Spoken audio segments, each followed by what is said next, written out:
Hello guys, आज चाहिँ हामी गेस द एनिमल खेल्न गइरहेका छौँ। ल स्टार्ट गरौँ।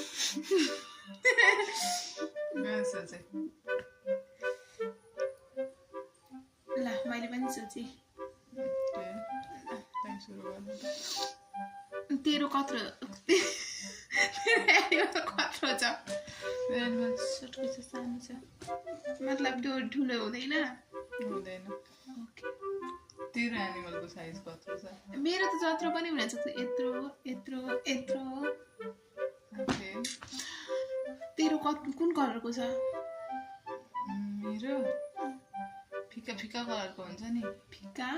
यस। कस्तो फिका मतलब? Grey grey brown brown skin skin कलरको फिका फिका कलरको। तेरो म अझै भन्न मिल्छ? नाइ म सोध्छु। तेरो घरमा पाल्ने हो कि जङ्गलमा बस्ने हो कि बाटातिर बस्ने? मेरो घरमा पनि पाल्छन्, जङ्गलमा पनि बस्छ, बाटामा पनि बस्छ।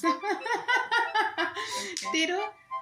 मेरो घरमै हुन्छ धेरै जस्तो, तर वाइल्ड हो, मतलब बाहिर नि हुन सक्छ।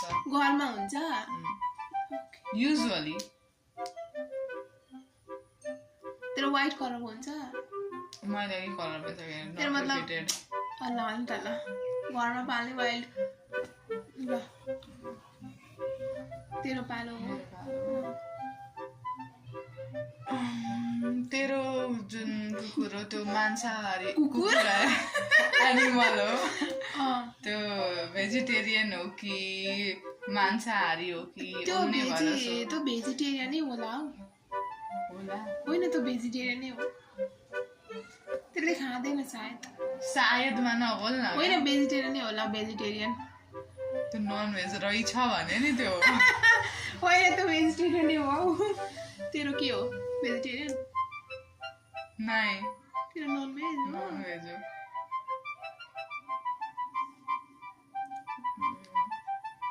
के हो रे तेरो घरमा पाल्ने? तेरो लाइक मान्छेसँग फ्रेन्डली खालको हुन्छ कि युजुअली मान्छेहरूलाई नपराउने हुन्छ? फ्रेन्डली हुन्छ कि एटिट्युड वाला हुन्छ कि? फ्रेन्डली पनि हुन्छ, एटिट्युड वाला पनि हुन्छ है। कोही कोही एटिट्युड वाला पनि हुन्छ नि त। युजुअली फ्रेन्डली हुन्छ। होइन, फ्रेन्डली नै हुन्छ, त्यस्तो त हुँदैन। तेरो कान कत्रो छ? तेरो कान आई डोन्ट थिङ्क छ। कान छैन? के को कान हुँदैन रे? कान हुन्छ, बट कानको जुन बाहिरको यस्तो